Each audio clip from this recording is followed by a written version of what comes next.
আসসালামু আলাইকুম এভরিওয়ান, সবাই কেমন আছেন? আশা করি সবাই ভালো আছেন।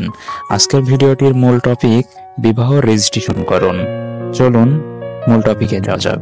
বিবাহ রেজিস্ট্রেশনকরণ। মুসলিম বিবাহ ও তালাক রেজিস্ট্রেশন আইন 1947 এর বিধান অনুসারে প্রত্যেক বিবাহ অনুমোদিত নিকাহ রেজিস্ট্রার কর্তৃক রেজিস্ট্রিকৃত হতে হবে। কোনো বিবাহ উক্ত অনুমোদিত রেজিস্ট্রার কর্তৃক যদি সম্পাদিত না হয়, সেক্ষেত্রে তার কাছে উহার প্রতিবেদন প্রেরণ করা আবশ্যক।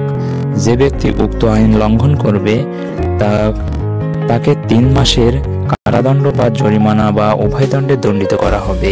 বিবাহ। মুসলিম বিবাহ ও তালাক আইন 1947 এর আওতাভুক্ত বিধিমালা অনুসারে বিবাহ রেজিস্ট্রেশনকৃত না হলে উহার বৈধতা সম্পর্কে সন্দেহ থেকে যাবে।